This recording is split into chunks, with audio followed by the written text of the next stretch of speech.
Hi guys! Oh, sorry, I don't want to reveal my eyes too much. But anyway, welcome to the Cotty Skilmer channel. Today, we're going to be talking about 5 basic automobile brands that you might see around the road. Some have amazing reviews, some of them have the worst reviews in history. I don't even know why they made those cars, but they're around a lot here today and they asked me to fix them. So why don't we start with the amazing car that is right behind me, this 2002 RAV4 Toyota. We're going to pop the hood here and see what's underneath and talk some specs. Before I show you what's under the hood, just keep in mind some engines that are very reliable and some that are not. And I'll be discussing about that. So, as you can see, is a 2.0 variable valve timing injection.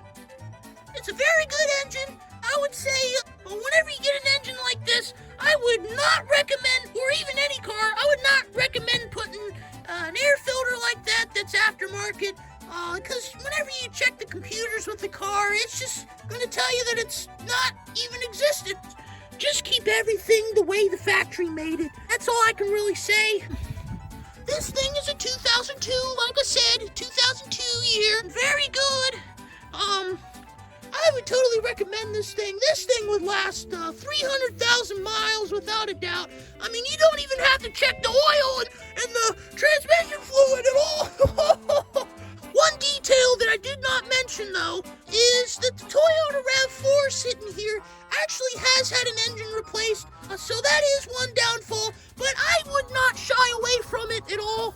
So the problem was that, he had like a bunch of turbos, like, jam-packed in the engine, and he decided to go 200 miles an hour for like 5 minutes, and the engine blew up, so that's why it's over here, just making sure the new engine's running good. Even though it's pretty old, it's still gonna last better than any other car brand that's out there. So, yeah, before I show you any other cars, I should let you guys know that you gotta be careful on the cars that you choose, because people just buy a car and then, it could be like $1,000 that they paid for, and then they got all these cool ideas that they want to do to it. They want to take it out to the track, but the thing is, they just, they plan on putting so much money into it, like 15 superchargers and turbos, and next thing you know, the car goes wrong before you even put the parts into it. Oh, that's because it's not a Toyota. And now, what I have beside me is a very interesting truck. We'll have to talk about this one for sure. It's a 1998 F-150, so why don't we pop the hood and see what's going on now? The recent problem that it had, so there was a problem with the starter. It's a Triton motor. A lot of people don't like Tritons, but why don't we see what's going on here just to be sure, So as you can see, that the frame is actually like a maroon color. Somebody painted it white before. The engine here, it was leaking oil for a while, but that's just because the oil filter was not replaced in a good moment of time. But that is fixed by now. All the fluids are running okay. It really is a good engine. It's 22 years old, and it has 170,000 miles on it. But I mean, there's hardly any rust, except for that one side on the truck there. That's something to worry about eventually. But other than that, I mean, it's not a bad car. Truck, excuse me. It's a good Ford. I would definitely recommend it. However, and now you might be thinking, Cotty, why are you giving a good thumbs up with a Triton motor? Well, I'll tell you this. A friend of mine, he bought an older F-150 and it did not have the Triton motor, and he was telling me that, I worked 5 years in the shop and Triton motors always came in with starter problems, and the transmission actually wasn't the greatest either. That's what he said, and I was thinking, hey, you see this truck right here? It's been running for 22 years and going strong. And his truck, I asked him, where's your truck? Oh, it's that one in the yard. It's not even running at all. It's not a Triton. And he's like, I never thought about that. But I still don't like Triton motors, is what he said. I mean, you gotta be nuts. I mean, if you're not gonna buy a Toyota, I mean, you gotta at least buy one of these. Now, with that said, I would still be careful in buying a Ford because, like I said, the starter problems are probably one of the biggest things that would go wrong in a truck like this. So I would definitely recommend getting a RAV4 or any other Toyota. Just a Toyota in general is what you should be going for. And now we're going to be talking about a 2007 Mazda 3. I was going to be discussing about the 2005 Toyota Corolla. By the way, that is an amazing car. There's no other car like it on the market, even to this day. However, there was one issue that I could not fix. The owner had to get it towed out of the lot here so I can work on some more cars and have some more space. But it is still an amazing car. I think that car had the opposite problem. Like the RAV4, it had a new engine put in, but problem with the Corolla, the body had to be replaced, but the engine was fine. But anyway, about this Mazda 3, this 2007 Mazda 3 is a good engine. We'll show you what it is, all about it. It's a 4-cylinder. It's a pretty nice car. It has a few gears on it. It's a dual clutch. Well, it's not the greatest kind of transmission, but at least it's better than just a plain basic 4-speed automatic. You don't want to get those. But yeah, why don't we pop the hood and see what's going on?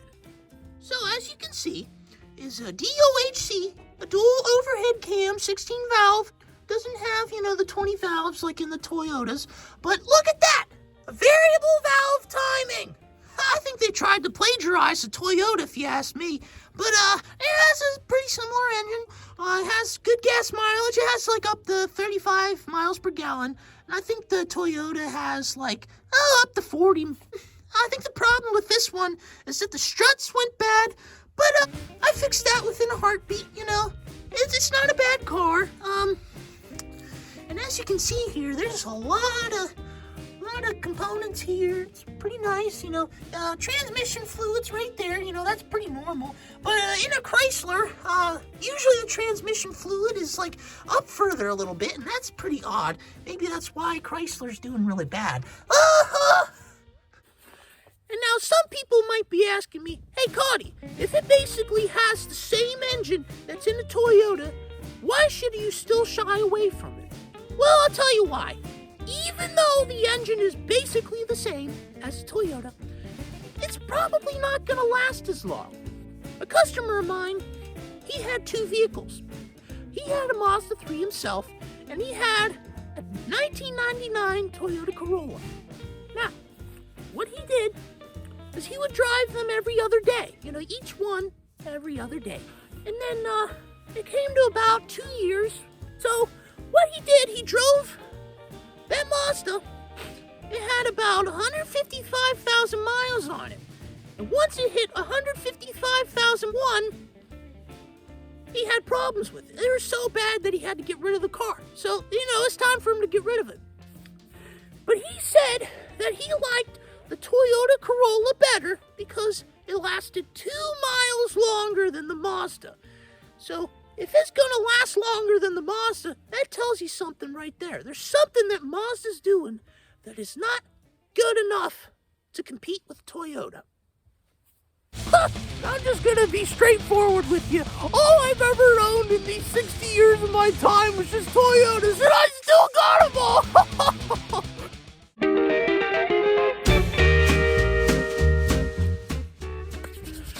And now, oh boy, here comes another hunk of trouble.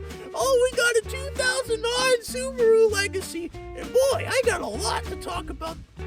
So yeah, the Subarus do have a good all-wheel drive system. That's actually what they're known for, by the way. But here's the problem. Subarus have an old technology in their motor that was used in the Volkswagen Beetle. It has a boxer engine. It sounds really mechanical. It is a nice engine, has really cool sounds, but I just don't think the all-wheel drive system and the system that they used in the engine, I just think that's comparing new technology with the old technology. That's like mixing chocolate and vegetables together. Does that sound good to you? No. Well, and there you have it. A it's a boxer engine by Subaru. I can work on it, but it'll take me a lot longer compared to working on a Toyota for sure.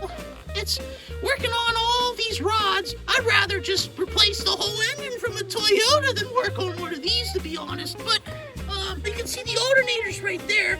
Normally alternators are on like around this side of the car, but that one's kind of in the middle. And you can see the oil fluids right there. Usually it's like around there as well. And then you got some fluids around there. There's some brake fluid, and then the battery. Oh, that reminds me, the Chrysler batteries are like right next to the wheel, like way down in there. That's a stupid design, but at least they got the battery right in the Subaru. I mean, there's actually nothing wrong with this engine. I just had to take an oil change. That was about it. It does burn oil pretty good, but not as bad as like a Chrysler for sure. A lot of people might be thinking, hey, Cotty, that's ridiculous that you give a bad rap on a Subaru just because it has a boxer engine.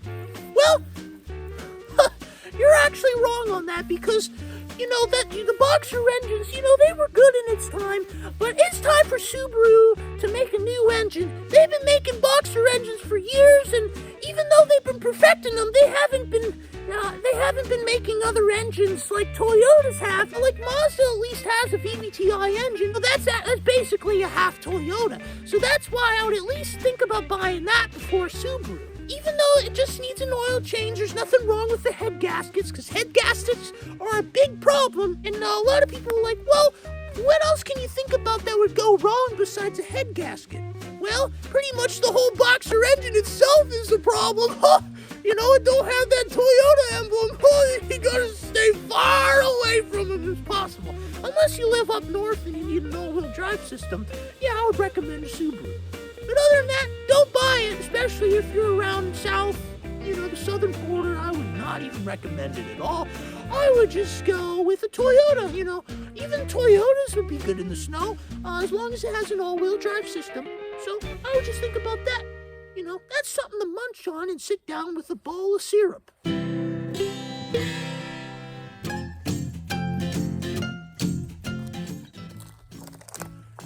now, the biggest question that people ask me, hey, Cotty, what is the worst car, or even car brand in general, that you hate the most? Well, it's right beside me for sure. It's a Chrysler. No surprise there. Oh, as you can see, it's a decently long car, and it has an interesting design to it. It's a convertible. It is still, probably one of the worst cars, like I've said before. And now we'll take a look at the hood here. You can see it's a DOHC. They didn't even think about putting a VVTi engine in there. Oh boy. You can see you got a fake-looking intake, even though that's real. Now, it's all plastic. That just reminds me of some of the Chevy parts that were used. They were just the whole engine was practically plastic. It was like a tiny tyke engine for kids. As you can see, it has the original air filter and the intake. Those are both original, even though they're all plastic. Even though I, put the computer into the system, it's still going to tell me that there's so many problems with it. They're brand new parts, and well, I didn't actually replace them yet, but you can see the oil and the transmission fluids over there, the alternator's down there, and then the battery is way down there. I don't know how I'm supposed to even crank the battery on without taking the wheel off. I guess Chrysler wasn't really thinking there. Well, they didn't think at all when they built this car. Well, I was going to talk more in depth about this, although I will at least say, the transmission on here was the reason why the guy brought it over here in the lot and asked me to fix it, because there's like a metal-to-metal sound every time it runs, around 50 miles an hour. Beyond that, it just gets louder and louder as the car goes, and it just sounds like a bunch of chains, ripping the engine apart. It's not just Chrysler that I completely dislike. They're also a partnership with Fiat, so it's Fiat Chrysler. You should stay far away from these, even further away from the Subarus. Yeah, definitely recommend thinking about the Toyotas. Yeah, I know And Cotty, you're bullying Fiat and Chrysler so much that it's just ridiculous. You know, there's other car brands that might even do worse. Well, you're actually false on that. Chrysler's probably the worst reviewed cars ever made. If you look up the reviews and you say, what's the best reviewed car or the most reliable car? And the Chrysler Pacifica comes up, and that's just ridiculous. Oh, you can tell they're lying their butts off when you see a Chrysler is #1 in reliability. Oh, that is far beyond the truth. I would say that's more false than true, to be honest. So here's something you got to pay attention to, which is probably the biggest reason why I do not like Fiat and Chrysler. So Fiat and Chrysler, they're two car brands that, jumbled together. Fiat bought them. You got, pretty much your dummy and the dumber making the dumbest cars. It's just ridiculous. So, now you know what cars to stay far away from and cars that you should think about buying whenever you buy a car. As you can see, it is such a pain to repair the transmission or even replace a transmission. It's ridiculous to even think about getting a DOHC engine that's half EVTI. I don't even know why they thought about making it, even though it was very successful. I don't even know why they made that Chrysler Sebring, even though it was very successful during its time, and it was very popular, and the best convertible to get during its time. It is still not a good car. The F-150, even though it's a Triton motor, it is still a very good engine, but it has some problems. There's still too many flaws when you compare it to a Toyota. Why replace the transmission when you can just replace the whole engine like what was on here? Oh, well, it's time to wrap up, and thank you for watching the Cotty Skilmer channel. I hope you enjoyed it, and be sure to think about buying a Toyota RAV4, or even just take it from somebody, because, that's what they're for. They're for reliability, so you might as well take them and buy them and sell them all out, because they're making way too many, and it's so many millions of them out there that you can buy from dirt cheap. Well, that's actually not true. They're very expensive. But, have a good day. So, with that being said, we thank you for coming out to the Cotty Skilmer channel. I had such an amazing time talking about which cars are worse and which car is better, the best. And, thank you for coming out, and we'll see you next time if I ever have any more cars to work on. Oh, boy. There's almost no oil in it. Oh, I just remembered, it's a Toyota. It's gonna fill oil itself. Oh, boy.